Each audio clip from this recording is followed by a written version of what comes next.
بسم اللہ الرحمن الرحیم الرحمن علم القرآن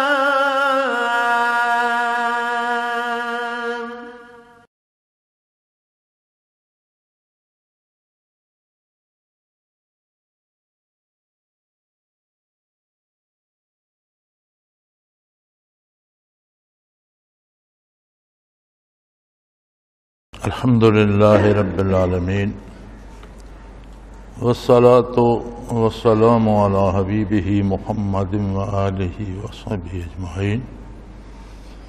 اعوذ باللہ من الشیطان الرجیم، بسم اللہ الرحمن الرحیم۔ یا ایھا الذین آمنوا من یرتد منکم عن دینہ فسوف یأتی اللہ بقوم یحبہم ویحبونہ اذلۃ علی المؤمنین عزۃ علی الکافرین یجاہدون فی سبیل اللہ ولا یخافون لومۃ لائم ذلک فضل اللہ یؤتیہ من یشاء واللہ واسع علیم۔ انما ولیکم اللہ ورسولہ والذین آمنوا الذین یقیمون الصلاۃ ویؤتون الزکاۃ وہم راکعون ومن يتول الله ورسوله والذين آمنوا فإن حزب الله هم الغالبون۔ اللهم سبحانك لا علم لنا إلا ما علمتنا إنك أنت العليم الحكيم۔ مولاي صل وسلم دائما أبدا على حبيبك خير الخلق كلهم۔ سادہ سا ترجمہ یہ ہے کہ اے ایمان والو، اگر تم میں سے کوئی اپنے دین سے پھر بھی جائے تو اللہ قادر ہے، وہ ایسے لوگ پیدا کر دے گا جن کو وہ محبوب رکھتا ہوگا اور وہ اس سے اللہ سے محبت کرتے ہوں گے، جو مومنوں کے لیے بڑے نرم دل اور مہربان ہوں گے اور کفر کے لیے کافروں کے لیے بڑے سخت ہوں گے، اللہ کی راہ میں جہاد کریں گے اور کسی ملامت کرنے والی کی ملامت سے نہیں ڈریں گے، اور یہ اللہ کا کرم ہے، جس پر چاہے فرما دے۔ وہ بہت بڑی وسعت والا اور ہر چیز کو جاننے والا ہے، علم والا ہے۔ یقیناً تمہارا دوست اللہ ہے، اللہ کا رسول ہے، اور وہ مسلمان تمہارے دوست ہیں جو نماز قائم کرتے ہیں، زکوٰۃ دیتے ہیں، رکوع کرتے ہیں، یعنی وہ لوگ جو اسلام پر عمل کرتے ہیں۔ اور جس نے دلی دوستی اللہ اور اللہ کے رسول اور ایمان والوں سے رکھی، وہ اللہ کے لشکر میں ہے، اور اللہ کا لشکر ہمیشہ فاتح ہوتا ہے، غالب ہوتا ہے۔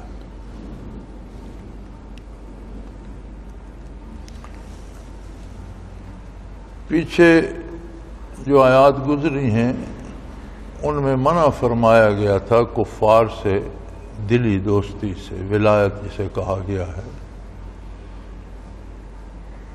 اور فرمایا تھا کہ جو کافروں سے دلی دوستی رکھے گا وہ انہی میں شمار ہوگا۔ انسانی حقوق اللہ کریم نے سب کے بحال رکھے، انسانی ہمدردی کرنا، بیمار ہے تو اس کا علاج کی مدد کرنا، یا ضرورت مند ہے تو اس کی مدد کرنا، یا بحیثیت انسان وہ ایک الگ بات ہے، لیکن دلی دوستی مومن کی کافر سے نہیں ہو سکتی، چونکہ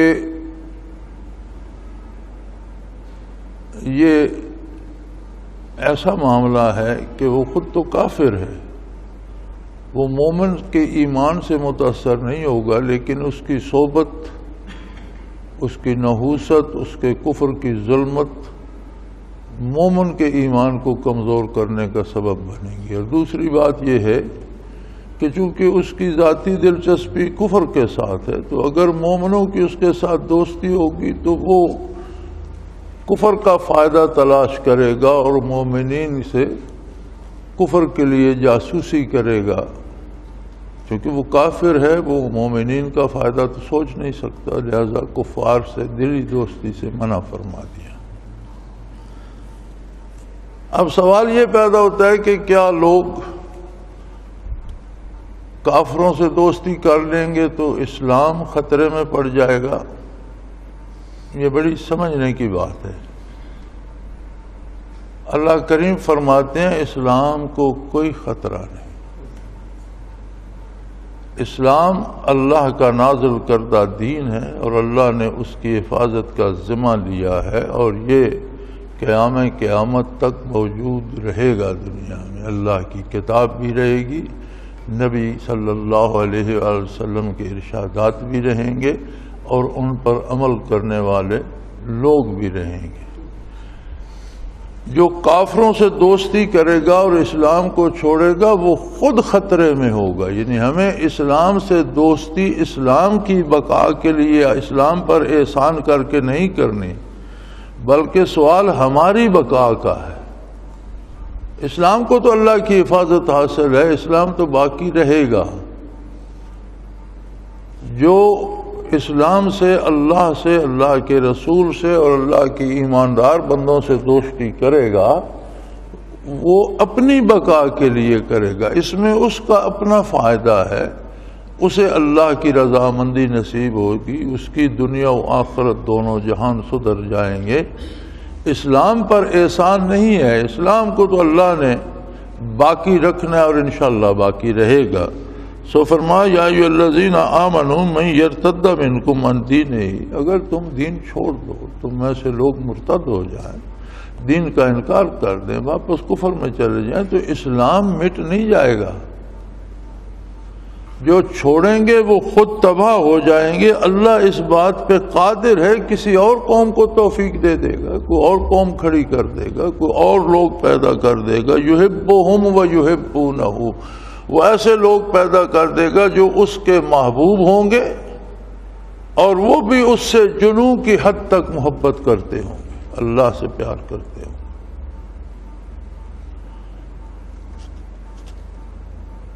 یہ کام کہ بندہ اپنی رائے چھوڑ دے، دوسرے کی اطاعت کرے، یہ کام کہ بندہ اپنی خواہشات کو پامال کر دے، یہ کام کہ بندہ دنیا کے خطرات کو خاطر میں نہ لائے، یہ کام کہ وہ کسی کے پراپیگنڈے سے بھی متاثر نہ ہو، بندوق، گولی، توپ اور ایٹم بم سے زیادہ کارگر ہتھیار پراپیگنڈا ہے۔ اور پھر عجیب بات ہے، اس کے مختلف مدارج ہیں، یہ گھر سے شروع ہوتا ہے۔ آپ اللہ کی راہ میں نکلے تو بہت سے رشتہ دار، بہت سے قریبی، بہت سے دوست ایسے ہو جاتے ہیں جو آپ کو تان کرتے ہیں، لعنت ملامت کرتے ہیں، بے وقوف بتاتے ہیں۔ یہاں سے شروع ہو کر یہ حکومتوں کی سطح تک جاتا ہے اور عجیب و غریب پراپیگنڈے کیے جاتے ہیں۔ تو دنیاوی تکالیف، مالی نقصان، جانی خطرات اور اس کے ساتھ مخالف پراپیگنڈا، لومات لائم، ملامت کرنے والوں کی ملامت، اس سب کو خاطر میں وہی شخص نہیں لاتا جو محبت میں اسیر ہو جاتا ہے، جسے جنوں کی حد تک محبت ہو جاتی ہے، پھر وہ پرواہ نہیں کرتا، کوئی اسے قتل کر دے اسے پرواہ نہیں، کوئی اسے برا کہے بھلا کہے اسے کوئی پرواہ نہیں ہوتی۔ تو فرمایا اگر تم دین چھوڑ دو گے خدا نہ خواستہ تو دین کا نقصان نہیں ہوگا، دین کو اللہ نے قائم رکھنا ہے۔ ایسے لوگ پیدا کر دے گا جو اللہ کی محبت میں جنوں کی حد تک ہوں گے، اور اس لیے وہ اتنی محبت، وہ کیسے اللہ سے محبت کرتے ہوں گے کہ جب وہ اللہ کو دیکھ نہیں سکتے، اللہ سے بات نہیں کر سکتے، اس کی کوئی مثال نہیں ہے، کوئی سوچا نہیں جا سکتا۔ فرمایا اس لیے محبت کریں گے کہ اللہ ان سے محبت کرتا ہو۔ اور جب اللہ ان کو محبوب رکھے گا تو اللہ کی محبت ان کے دلوں میں بھی اللہ کی محبت کو اتنا جنون تک پیدا کر دے گی۔ مفسرین فرماتے ہیں کہ یہ آیہ کریمہ کا مصداق سیدنا ابو بکر صدیق رضی اللہ تعالی عنہ۔ صحابہ کرام سب اپنا اپنا ان کا مرتبہ ہے، سب بلند مرتبہ ہیں، لیکن انبیاء کے بعد ایک ہستی ایسی ہے سیدنا ابو بکر صدیق جو بے مثل اور بے مثال ہے، نبیوں کے بعد جس کی مثال کوئی دوسرا شخص نہیں۔ اور جب نبی کریم صلی اللہ علیہ وآلہ وسلم کا وصال ہوا تو مسلمانوں پر سب سے بڑی دکھ کی گھڑی وہ تھی جب نبی کریم صلی اللہ علیہ وسلم کا وصال ہوا اور ظاہر دنیا سے آپ پردہ فرما گئے۔ اس لیے کہ محبت جسے کہتے ہیں، عشق جسے کہتے ہیں، جنون جسے کہتے ہیں، یہ صحابہ کرام کی زندگیوں میں ملتی ہے جو انہوں نے اللہ کے رسول سے کی۔ ایسے عجیب لوگ تھے کہ بعض لوگوں نے حضور کے وصال کی خبر سنی تو جس حال میں بیٹھے تھے زندگی بھر اٹھ نہیں سکے، اور اگر کھڑے تھے تو بیٹھ نہیں سکے، ان کے پٹھے وہیں جم کر رہ گئے۔ فرماتے ہیں کہ مدینہ منورہ کے لوگ کہتے تھے کہ دن کی روشنی ہمیں نظر نہیں آتی، ایسے لگتا تھا جیسے رات ہو گئی۔ ایک حضور کی جدائی کا دکھ، اس پر بہت بڑی دنیاوی طاقت قیصر کی فوجیں ریاست اسلامی کی طرف بڑھ رہی تھیں، چنانچہ حضور صلی اللہ علیہ وسلم نے اپنی حیات مبارکہ میں ایک لشکر تیار کیا ان کے جواب کے لیے، اور حضور کی طبیعت زیادہ ناساز ہو گئی اور پھر اسی میں وصال ہو گیا۔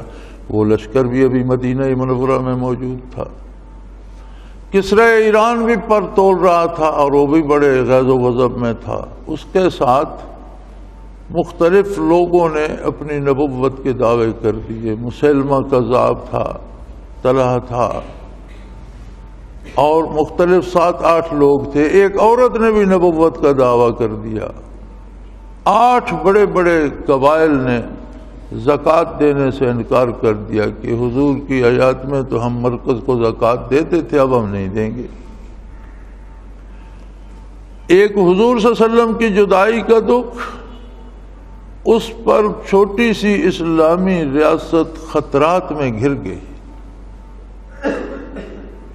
اور امیر المومنین بنے سیدنا ابو بکر صدیق رضی اللہ تعالی عنہ۔ ذوف پیری بھی تھا، ویسے بھی آپ کا جسم نحیف و نزار تھا۔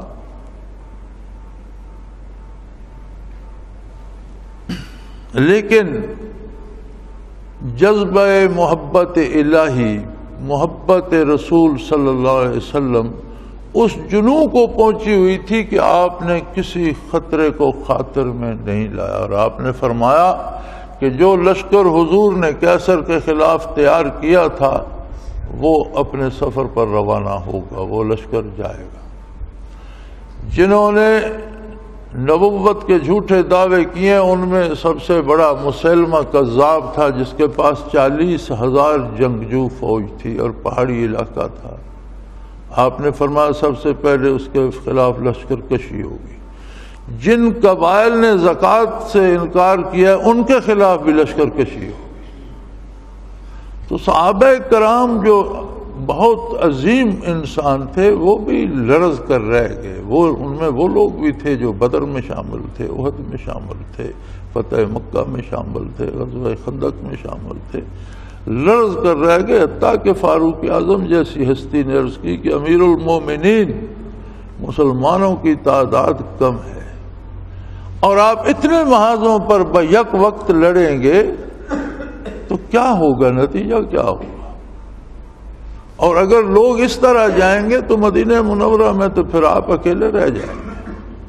تو انہوں نے فرمایا کہ اگر مجھے یہ خطرہ ہو کہ میں اتنا تنہا ہو جاؤں گا کہ مجھے بھیڑیے پھاڑ کر کھا جائیں گے، تب بھی جب تک ابو بکر کی جان میں جان ہے دین اسلام کا کوئی ایک نقطہ بڑھا گھٹا نہیں سکتا، اس کے خلاف جہاد ہوگا اور ہم سب محاذوں پہ لڑیں گے۔ چنانچہ جو لشکر حضور نے تیار فرمایا تھا، سیدنا ابوبکر صدیق رضی اللہ عنہ نے خود ساتھ جا کر انہیں اس محاذ کی طرف روانہ کر دیا، مسیلمہ کذاب کی طرف فوج بھیج دی، منکرین زکوٰۃ کی طرف روانہ کر دیا، اور الحمدللہ کیسر کو لڑنے کی توفیق ہی نہیں، وہ محاذ پر نہ آیا، وہ لشکر واپس آ گیا، مسیلمہ مارا گیا، بری طرح شکست ہوئی اسے، بے شمار لوگ اس کے قتل ہوئے اور وہ فتنہ فروغ ہو گیا۔ دوسرے مدعیان نبوت کی بھی کمر ٹوٹ گئی، چونکہ وہ سب سے زیادہ طاقتور تھا، اور منکرین زکوٰۃ نے بھی توبہ کی اور زکوٰۃ دینے کا وعدہ کیا اور شروع کیا، اور سارے معاملات اللہ کی مہربانی اور اللہ کی تائید سے فتح اور غلبے پر منتج ہوئے۔ تو مفسرین کرام فرماتے ہیں کہ اس محبت، اس عشق، اس جنون کی بہترین مثال ابو بکر صدیق رضی اللہ تعالی عنہ۔ اب سوال یہ ہے کہ اطاعت الہی کے لیے، جہاد کے لیے، جان دینے کے لیے، لوگوں کے طعنے سننے کے لیے، تکلیفات دنیاوی، مالی نقصان، یہ سارے برداشت کرنے کے لیے جنون چاہیے، محبت کا وہ درجہ چاہیے جسے جنون کہتے ہیں، اور وہ بھی اللہ سے۔ تو اللہ سے محبت کیسے ہو؟ اس کا حل خود اللہ کریم نے بتا دیا، یحبہم ویحبونہ۔ جب اللہ کسی سے محبت فرماتا ہے تو محبت الہی اس کے دل میں وہ جنون پیدا کر دیتی ہے، جواباً اس کے دل میں بھی محبت پیدا ہو جاتی ہے۔ جواب تو مل گیا، حل تو مل گیا، لیکن یہ تو اس سے بھی مشکل ہے۔ یہ تو بندے کے بس میں نہ رہا کہ وہ اللہ کریم کے، اللہ کو کہ ہاں اپنی محبت پیدا کر دے، اللہ اس سے محبت کرنے لگے۔ یہ کیسے ممکن ہے؟ یعنی اگر ہم اللہ کریم سے محبت کرنا چاہتے ہیں تو اس کے لیے بنیاد یہ ہے کہ اللہ ہم سے محبت کرے۔ ہم محبت کرتے ہیں، جو چیزیں ہم دیکھتے ہیں خوبصورت لگتی ہیں ان سے محبت کرتے ہیں، کوئی آواز سنتے ہیں پیاری لگتی ہے، محبوب لگتی ہے، کوئی چہرہ دیکھتے ہیں پیارا لگتا ہے، محبوب لگتا ہے، اولاد نظروں کے سامنے ہوتی ہے پیاری لگتی ہے، دوست بھلے لگتے ہیں ہم ان سے محبت کرتے ہیں۔ لیکن یہ سب چیزیں محسوس ہیں، ہمارے ارد گرد ہوتی ہیں۔ مال سے محبت کرتے ہیں، مال نظر آتا ہے، ہم استعمال کرتے ہیں، فائدہ اٹھاتے ہیں۔ جائیداد سے محبت کرتے ہیں، ہمارے سامنے ہوتی ہے۔ اب اللہ سے محبت تو اور مشکل ہو گئی کہ وہ تب ہوگی جب اللہ آپ سے محبت کرے گا۔ اب اللہ ہم سے کیسے محبت کرے گا؟ بھلا اللہ کو ہماری کیا ضرورت ہے، کیوں ہم سے محبت کرے گا؟ تو یہ جواب تو اور مشکل ترین ہو گیا۔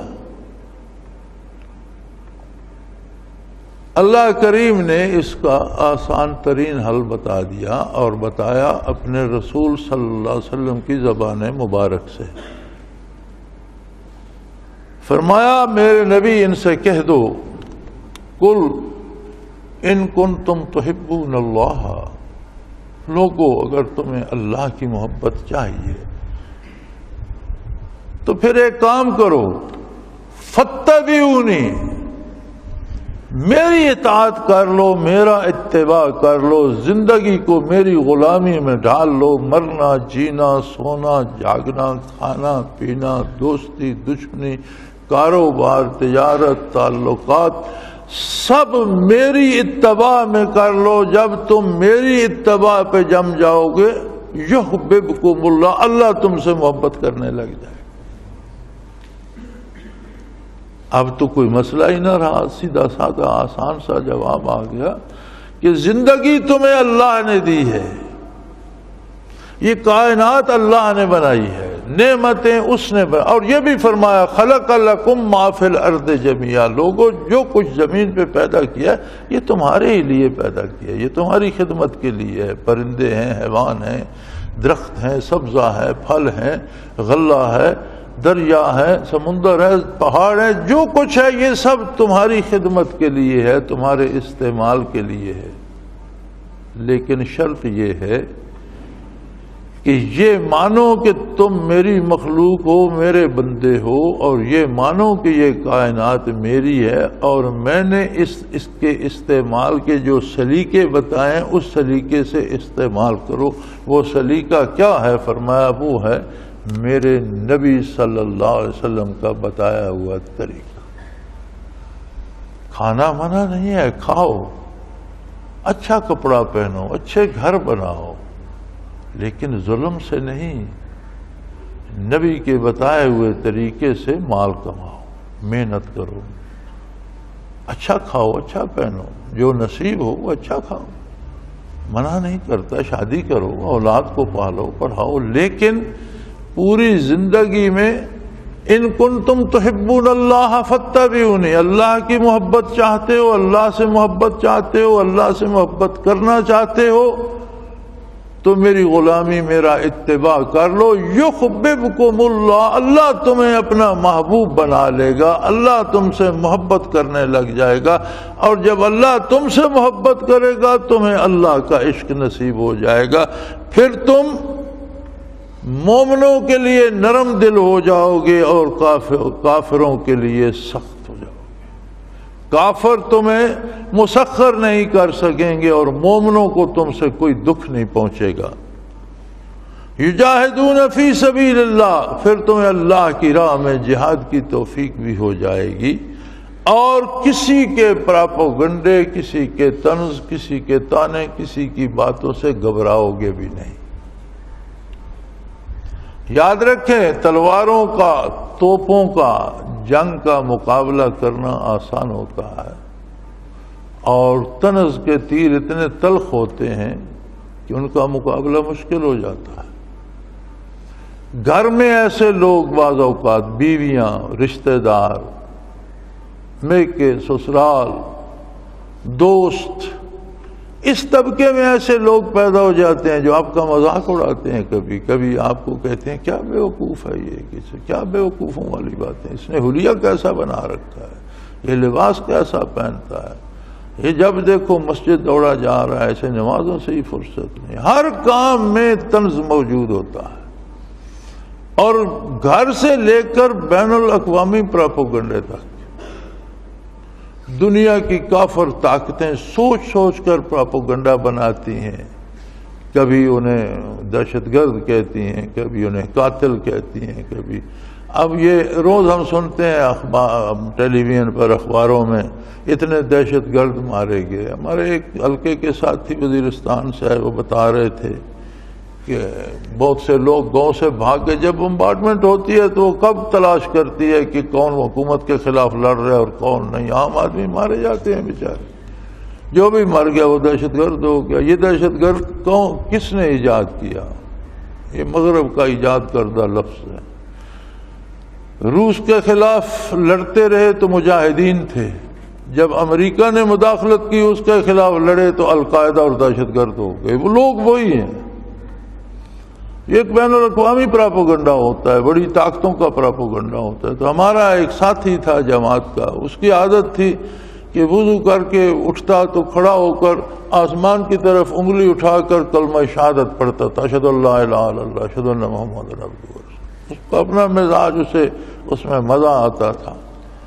تو ایک ساتھی بتا رہا تھا کہ وہ گھر سے باہر وضو کیا اس نے، اور اس طرح کھڑا ہوا، بازو اوپر کر کے کلمہ شہادت پڑھ رہا تھا، گولہ باری ہوئی، اس میں اڑ کے چیتھڑے اس کے، اور ہمیں اس کا صرف یہ ایک بازو ملا، اس طرح انگلی کی ہوئی تھی۔ تو وہ فرما رہے تھے ہم نے اس کا بازو کا کفن وغیرہ ڈال کے جنازہ پڑھ کے دفنا دیا۔ اب خبر آتی ہے اتنے دہشت گرد مارے گئے، یعنی وہ بھی دہشت گردوں میں مارے گئے، ہلاک ہو گئے۔ تو یہ اثر ہوتا ہے کہ بین الاقوامی پراپوگنڈے کا۔ تو فرمایا جنہیں اللہ سے جنون ہو جاتا ہے، اللہ کی محبت نصیب ہو جاتی ہے، وہ ان چیزوں کو خاطر میں نہیں لاتے، یہ چیزیں ان کے قدم نہیں روک سکتی، نہ وہ توپ اور تلوار سے ڈرتے ہیں، نہ وہ جنگ سے ڈرتے ہیں، ان کا کسی انسان سے نہیں، ان کا مقابلہ کفر سے، اللہ کی نافرمانی سے ہوتا ہے۔ کافروں کے لیے ناقابل تسخیر ہوتے ہیں، عزتاً علی الکافرین، کافروں کے لیے ناقابل تسخیر ہوتے ہیں، کفر انہیں فتح نہیں کر سکتا، ان سے اپنی بات نہیں منوا سکتا، اور مومنوں کے لیے مہربان، نرم خو، نرم دل اور محبت کرنے والے ہوتے ہیں۔ یجاہدون فی سبیل اللہ، اللہ کی راہ میں جہاد کرتے ہیں، ولا یخافون لومۃ لائم، اور کسی قسم کے پراپوگنڈے کو خاطر میں نہیں لاتے، حقائق پہ نظر ہوتی ہے ان کی کہ حقیقت کیا ہے، اور ایک بات کا خیال رکھتے ہیں، یہ نہیں سوچتے لوگ کیا کہتے ہیں، یہ سوچتے ہیں اللہ کیا فرماتا ہے، اللہ کے نبی نے کیا حکم دیا ہے، بات ختم۔ لوگ جو کہتے ہیں کہتے رہیں، ان کی نظر اللہ اللہ کے رسول کے حکم پہ ہوتی ہے کہ میرے لیے اللہ کا حکم کیا ہے، مجھے وہ کرنا ہے، میرے لیے میرے محبوب نبی صلی اللہ علیہ وسلم کا کیا حکم ہے، مجھے وہ کرنا ہے۔ وہ لوگوں کی باتوں کو خاطر میں نہیں لاتے۔ ذالک فضل اللہ، یہ اللہ کا بہت بڑا کرم ہے کہ دنیا میں یہ جنون نصیب کر دے، یہ محبت نصیب کر دے کہ بندہ دنیا کی پرواہ نہ کرتے ہوئے اللہ کی اطاعت کرے، اللہ کے نبی کی اطاعت کرے، اس کی نظر اس بات پر رہے کہ یہ جو کام میں کرنے جا رہا ہوں یہ اللہ کے نزدیک پسندیدہ ہے یا ناپسندیدہ ہے، ناپسندیدہ ہے تو چھوڑ دے، پسندیدہ ہے تو دنیا روکتی رہے تو بھی کرے۔ فرمایا یہ اللہ کا بہت بڑا احسان ہے، واللہ واسع علیم، اللہ کریم بہت بڑے احسان کرنے والے بھی ہیں، بہت وسیع المغفرت ہیں، بہت ان کا کرم بہت وسیع بھی ہے اور علیم بھی ہیں، ہر ایک کو جانتے ہیں، اس کے دلی جذبات کو بھی جانتے ہیں، وہ جانتے ہیں کہ کس کے دل میں کتنی محبت ہے میرے نبی کے اتباع کی، کتنے محبوب ہیں اسے حضور کی ادائیں، کہاں کہاں وہ میرے نبی کی ادا اپناتا ہے اور اس کے دل میں کتنا جذبہ ہے انہیں اپنانے کا، اسی حساب سے وہ اس سے محبت کرتا ہے، اور جب وہ محبت کرتا ہے تو بندے کو بھی اللہ کی محبت نصیب ہو جاتی ہے۔ وہاں یاد رکھو انما سے فرمایا کہ یہ بڑی پکی بات ہے، یقیناً ولیکم اللہ، اے ایمان والو، اے وہ جو کلمہ کو ہو، اے وہ جنہیں کا تعلق اللہ اللہ کے رسول صلی اللہ علیہ وسلم سے ہے، تمہارا دوست اللہ ہے، وَرَسُولُهُ، تمہارا دوست ہے اللہ کا رسول صلی اللہ علیہ وآلہ وسلم، تمہارا دوست اللہ رب العزت ہے، تمہارا دوست اللہ کا رسول ہے۔ والذین آمنوا الذین یقیمون الصلاۃ ویؤتون الزکاۃ وہم راکعون، اور وہ ایمان والے تمہارے دوست ہیں جو صرف نام نہاد مسلمان نہیں ہیں۔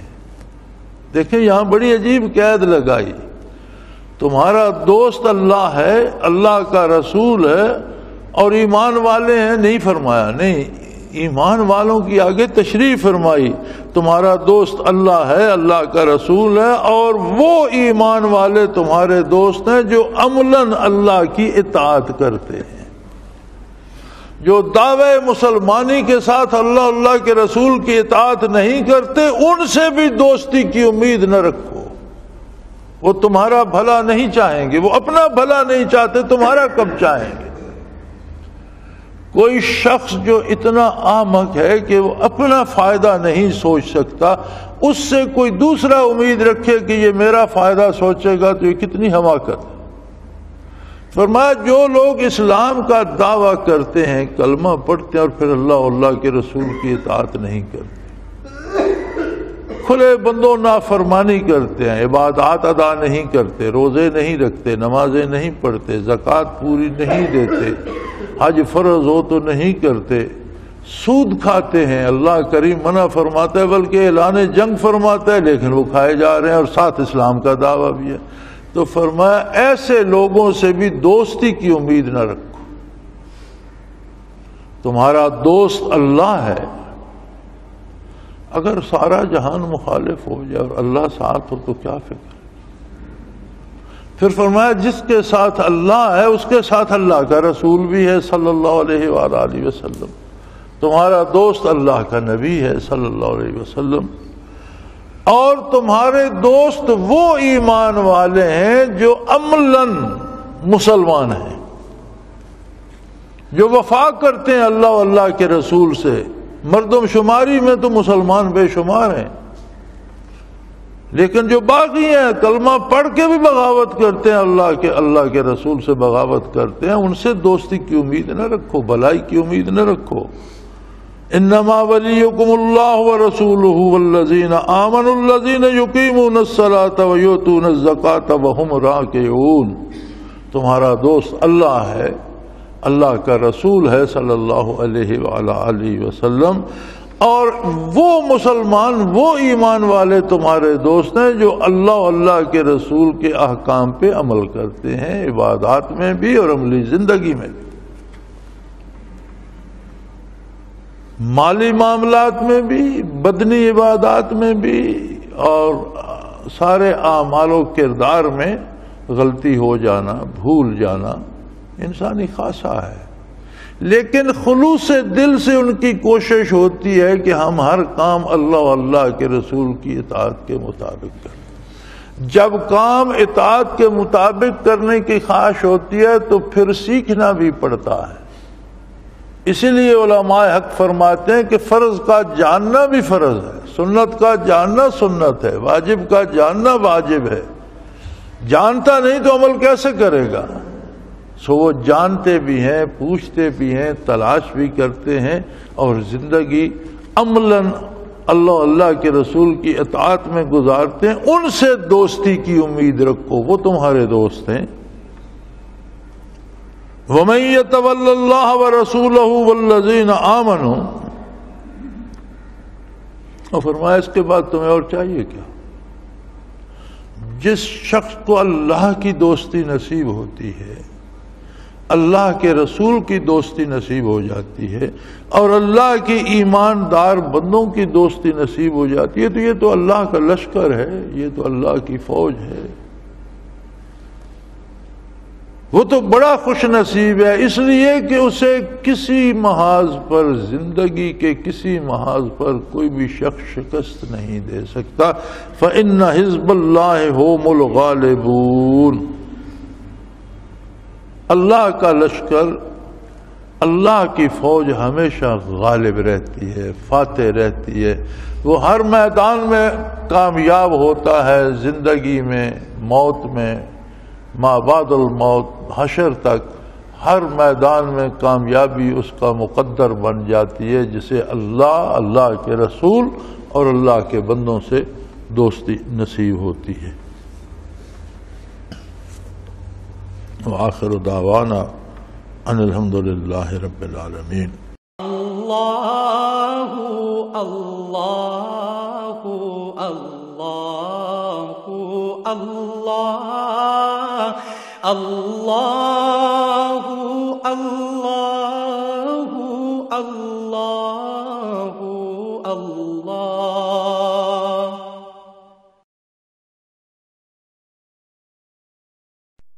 حضرت امیر محمد اکرم آوان مد ظلہ العالی دارالعرفان منارہ ضلع چکوال میں سالہ سال سے قرآن و حدیث کے اوپر خطابات کر رہے ہیں اور سلسلہ نقشبندیہ اویسیہ کے مطابق لوگوں کو ذکر الہی کی تربیت دے رہے ہیں. وہ قرآن پاک کی تفسیر ترتیب وار بیان کر رہے ہیں. تفسیر قرآن کو وہ موجودہ ملکی اور بین الاقوامی حالات کے مطابق بیان کرتے ہیں. موٹر وے سے کلر کہار کے انٹرچینج سے نکلتے ہوئے کلر کہار کی جھیل سے ہوتے ہوئے میانی، بوچھال اور نور پور سے گزرتے ہوئے دارالعرفان منارہ پہنچ سکتے ہیں. حضرت امیر محمد اکرم آوان نے بچیوں اور بچوں کی دینی اور دنیاوی تعلیم کے لیے سقارہ اکیڈمی کے نام سے ایک درسگاہ بھی قائم کی ہے، جس کا افتتاح ملک پاکستان کے صدر جنرل محمد ضیاء الحق نے اپنے دست مبارک سے کیا تھا. وہ تمام احباب جو اسلام کی طلب رکھتے ہیں ان سے گزارش ہے کہ دارالعرفان منارہ ضلع چکوال میں امیر محمد اکرم آوان صاحب کے خطابات سے مستفید ہوں۔ وہ ہر جمعے کو نماز سے پہلے بیان فرماتے ہیں۔ ہر ماہ کی پہلی اتوار کو ماہانہ اجتماع ہوتا ہے جس میں آپ خصوصی خطاب فرماتے ہیں اور پاکستان کے چاروں صوبوں سے احباب اس اجتماع میں شرکت کرتے ہیں۔ اس کے علاوہ یہاں سال میں 2 مرکزی اجتماعات بھی ہوتے ہیں، ایک رمضان المبارک میں اعتکاف کا اجتماع اور دوسرا جولائی اور اگست میں 40 دن کا اجتماع ہوتا ہے جس میں روحانی تربیت کی جاتی ہے۔ اپنا خون سیماب دے کر اتنا ہم کر جائیں گے، نام آقا کا چمن میں پھر رقم کر جائیں گے۔